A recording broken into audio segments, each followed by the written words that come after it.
ਪੰਜਾਬ ਵਿੱਚ ਨਾਜਾਇਜ਼ ਅਸਲੇ ਖਿਲਾਫ ਵੱਡਾ ਆਪਰੇਸ਼ਨ।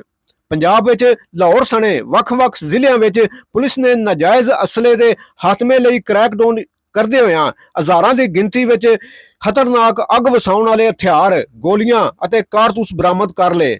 ਪੰਜਾਬ ਪੁਲਿਸ ਦੇ ਬੁਲਾਰੇ ਨੇ ਬਿਆਨ ਵਿੱਚ ਆਖਿਆ ਕਿ ਪੁਲਿਸ ਟੀਮਾਂ ਲਾਹੌਰ ਸਣੇ ਸੂਬੇ ਦੇ ਸਾਰੇ ਜ਼ਿਲ੍ਹਿਆਂ ਵਿੱਚੋਂ ਨਾਜਾਇਜ਼ ਅਸਲੇ ਨੂੰ ਪਾਕ ਕਰਨ ਲਈ ਦਿਨ ਰਾਤ ਕੰਮ ਕਰ ਰਹੀਆਂ ਨੇ।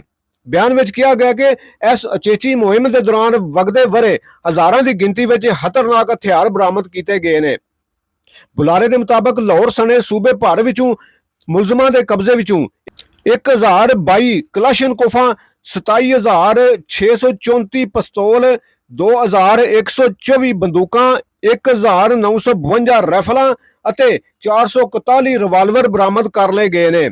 ਉਹਨਾਂ ਦੱਸਿਆ ਕਿ ਮੁਲਜ਼ਮਾਂ ਕੋਲੋਂ 1,79,000 ਤੋਂ ਵੱਧ ਗੋਲੀਆਂ ਤੇ ਕਾਰਤੂਸ ਵੀ ਬਰਾਮਦ ਕੀਤੇ। ਬੁਲਾਰੇ ਨੇ ਦੱਸਿਆ ਕਿ ਪੰਜਾਬ ਦੇ ਰਾਜਗੜ੍ਹ ਲਾਹੌਰ ਵਿੱਚੋਂ ਮੁਲਜ਼ਮਾਂ ਦੇ ਕਬਜ਼ੇ ਚੋਂ 100 ਕਲਾਸ਼ਨਕੋਫ, 5,813 ਪਿਸਤੌਲ, 422 ਰਾਈਫਲਾਂ, 244 ਬੰਦੂਕਾਂ ਅਤੇ 41 ਰਿਵਾਲਵਰ ਬਰਾਮਦ ਹੋਏ। ਜੇ ਗੋਲੀਆਂ ਦੀ ਗਿਣਤੀ ਦਸੀਏ ਜੋ ਲੋਰੀਆਂ ਕੋਲੋਂ ਬਰਾਮਦ ਹੋਈਆਂ ਨੇ, ਪੁਲਿਸ ਦੇ ਮੁਤਾਬਕ 34,000 ਤੋਂ ਵੱਧ ਗੋਲੀਆਂ ਸਨ।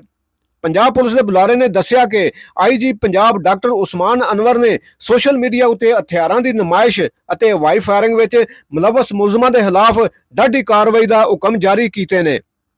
Inspector general doctor Usman Anwar ਨੇ ਹਦਾਇਤ ਜਾਰੀ ਕੀਤੀ ਹੈ ਕਿ ਅਸਲੇ ਦੇ ਵਪਾਰ ਵਿੱਚ ਮੁਲਵਸ ਡੀਲਰਾਂ ਦੇ ਲਾਇਸੈਂਸ ਅਤੇ ਸਟਾਕ ਦੀ ਨਿਗਰਾਨੀ ਦਾ ਅਮਲ ਵੀ ਬਾਕਾਇਦਗੀ ਨਾਲ ਜਾਰੀ ਰੱਖਿਆ ਜਾਵੇ।